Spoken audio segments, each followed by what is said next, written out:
જે વ્યક્તિઓ સાથે કામ કરવાનું છે, વ્યક્તિઓના સ્વભાવ પ્રકૃતિ પણ સમજવા અને એના ગુણ પણ સમજવા. ભગવાન સ્વામિનારાયણે વચનામૃતમાં વાત કરી છે. એમનો જે ઉપદેશ ગ્રંથ છે વચનામૃત, એમનો દ્વિશતાબ્દી મહોત્સવ છે. તો એમણે એમના આ ઉપદેશમાં એક જગ્યાએ વાત કરી છે કે સાથે રહેનાર વ્યક્તિના ગુણ પણ જોઈ રાખવા, સમજી રાખવા, એના અવગુણ પણ જોઈ રાખવા અને સમજી રાખવા.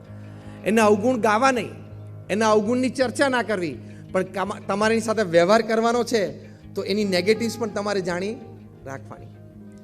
પણ એના પોઝિટિવ્સ તરફ દ્રષ્ટિ રાખીને પ્રમુખ સ્વામી મહારાજ 1984ની સાલમાં યુરોપ પધારેલા. બેલ્જિયમ હતા. ત્યાં ડૉક્ટર શાહને ત્યાં પ્રમુખ સ્વામી મહારાજનું નિવાસ હતો.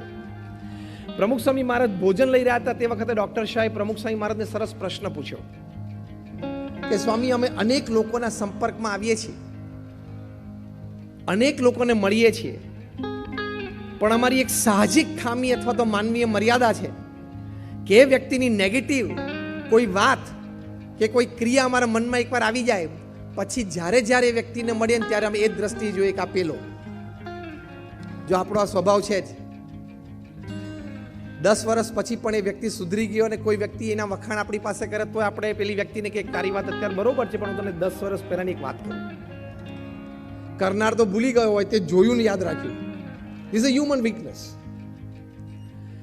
તો અમારે તો આવું છે, પણ પ્રમુખ સ્વામી મહારાજ તમે આટલા લોકોને મળો છો, લાખો લોકોને મળો છો, લોકોની નેગેટિવ્સ તમે પણ જોઈ શકો છો, તમે બુદ્ધિશાળી છો, વળી ઘણા બધા લોકો તમારી પાસે આવીને નિષ્કપટ થતા હોય એટલે તમે એના દોષ અવગુણ જાણો છો, છતાં એ વ્યક્તિ જ્યારે જ્યારે મળે ત્યારે એને પ્રેમથી મળી શકો છો, એને તમે આદર આપી શકો છો. એ વ્યક્તિને પોતાની ભૂલનો અહેસાસ મુલાકાત દરમિયાન થવા નથી દેતા. તમે ભૂલી જ ગયા છો એ વાતને, એવું તમારો વર્તાવ હોય છે. તો આ કેવી રીતે શક્ય બને? આ બહુ જ મોટી કળા છે. ત્યારે પ્રમુખ સ્વામી મહારાજે એક સુંદર ઉત્તર આપેલો, જે ઇમોશનલ ઇન્ટેલિજન્સનો એક શિખર સમો ઉપદેશ અને પ્રસંગ કહેવાય. પ્રમુખ સ્વામી મહારાજ બોલેલા કે જે વ્યક્તિઓ સાથે તમારે આજીવન સંબંધ રાખીને રહેવાનું જ છે, તમારા પત્ની હોય, પતિ હોય, ભાઈ હોય, બહેન હોય, સંતાન હોય, પડોશીઓ, વોટેવર, જે વ્યક્તિઓ સાથે તમારા આજીવન સંબંધો છે જ, રહેવાના જ છે અને તમારે રાખવાના જ છે, એ વ્યક્તિઓ તમારા જીવનમાં છે.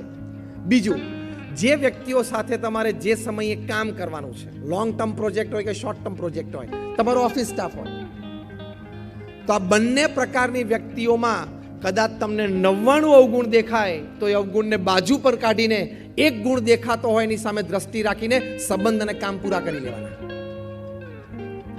તે સક્સેસ સ્ટોરી છે. આ ઇમોશનલ ઇન્ટેલિજન્સ છે. પ્રમુખ સ્વામી મહારાજ ગાંધીનગર અક્ષરધામ ઉદ્ઘાટન સમારોહ વખતે ત્યાં ગાંધીનગરમાં હતા.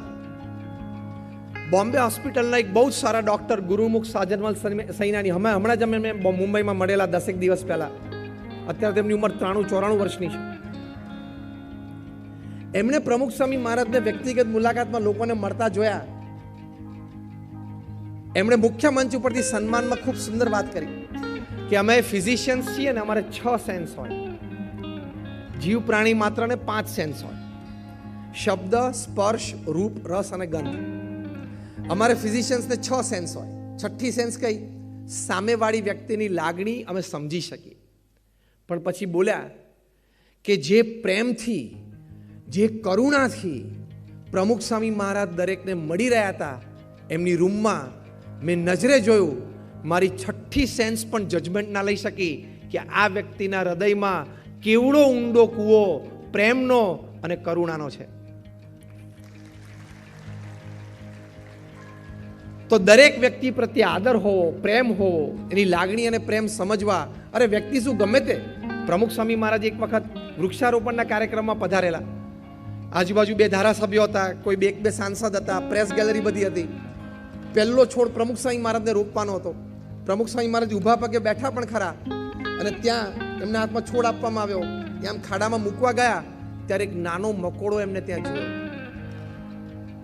પ્રમુખ સ્વામી મહારાજે આંગળીએ મકોડા સામે ધરી અને સાહજિક બોલ્યા કે મકોડા ભાઈ બહાર આવી જાઓ, એ તો હમણાં દબાઈ જશે. ઇમોશનલ ઇન્ટેલિજન્સ સુપર હાઈ હોય ને તો જ આવા પ્રસંગે, આવા ફોટોગ્રાફી વિડીયોગ્રાફી થતી હોય, આવા પ્રતિષ્ઠિત મહાનુભાવો આજુબાજુ હોય, એની વચ્ચે એક મકોડાના જીવનની પણ કદર થઈ શકે. પ્રમુખ સ્વામી મહારાજે પોતાની આંગળી ઉપર એ મકોડાને લીધો અને બાજુમાં આમ મૂકી દીધો અને પછી વૃક્ષારોપણ કર્યું. આ સામાન્ય નથી, આ બહુ જ અઘરું છે. તો ઇમોશનલ ઇન્ટેલિજન્સ તમારી હાઈ હોય ને એટલે તમે વ્યક્તિઓ સાથે સંબંધો ખૂબ સારી રીતે બાંધી શકશો. સમજો, અગેન આઈ રિપીટ, તમારી એકેડેમિક ક્વોલિફિકેશન, તમારો એક્સપિરિયન્સ, તમારી ટેલેન્ટ, તમારી નો હાવ, તમારે બેક સપોર્ટ સિસ્ટમ્સ, તમારા પ્લેટફોર્મ્સ તમને અમુક કક્ષા સુધી લઈ જશે, પણ જ્યાં એ કક્ષાનું બેરિંગ સીલિંગ તોડવું હશે ત્યાં આ ઇમોશનલ ઇન્ટેલિજન્સ જોશે જ. તો આ ઇમોશનલ ઇન્ટેલિજન્સની આ વિશેષતા છે. એની માટે આવા સદગુણો છે. ફરી વખત 5 સદગુણ બોલું છું. Self awareness, managing your emotions, empathy for others, love and respect and managing your relationships. તો આવી રીતે સંબંધોની જાળવણી રહેશે. પૃથ્વી પર સૌથી મોટો આનંદ શું છે કે જે વ્યક્તિઓ તમારા જીવનમાં છે ને તમને એના પ્રત્યે પ્રેમ છે અને એ વ્યક્તિઓને તમારા પ્રત્યે પ્રેમ અને આદર છે, એવી વ્યક્તિઓ સાથે સમય કાઢવો, બેસવું, વાતચીત કરવી એ પૃથ્વી પર સૌથી મોટો આનંદ છે. એ આનંદ જો લેવો હોય તો તમારું ઇમોશનલ ઇન્ટેલિજન્સ હાઈ જોઈએ છે. આપણે બહુ નાની વાતમાં ડિસ્ટર્બ થઈ જઈએ ઇમોશનલી, એટલે આપણું ઇમોશનલ ઇન્ટેલિજન્સ ડેવલપ ના થાય. તમે કોઈ પાર્ટીમાં ગયા હોય, ગેધરિંગમાં ગયા હોય, તમારી સામે કોઈ 2-3 વાર આમ જોવે ને તો તમને વિચારશો દે કેમ જોતો હશે, કેમ જોતો હશે. એનો જવાબ કહું, આંખ છે ને એટલે જોવે.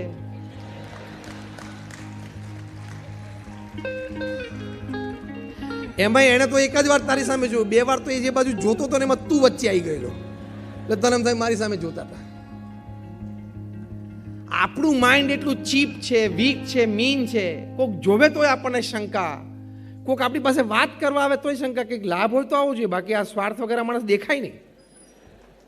તમે બધા હસ્યાનો મતલબ શું? આ જ આપણા વિચારો છે. This are a basic thought process. પછી ઇમોશનલ ઇન્ટેલિજન્સ ડેવલપ ન થાય. અત્યાર સુધી ખાલી ફેશિયલ એક્સપ્રેશન્સ એટલે ફેસ રીડિંગની વાત ચાલતી હતી, પછી બોડી લેંગ્વેજની વાત આવી. હવે પશ્ચિમના જગતમાં આપણે પણ આવશે 2-5 વર્ષમાં એક કોર્સિસ ઇન્ડિયામાં આઈ રીડિંગ શીખવાડે છે. કારણ કે તમારી આંખો છે ને એ તો ચાડી ખાઈ જ જાય. તમે મોઢું હસતું રાખો આમ બહુ સરસ, અને પછી તમારી બોડી લેંગ્વેજ સરસ રાખો, પણ તમારા મનમાં જો કુભાવ હોય ને તો એ આંખમાં આવે જ. અંગ્રેજીમાં કહેવત છે, eyes are the reflection of the heart. હૃદયમાં જે ચાલતું હોય ને એ આંખમાં આવી જ જાય.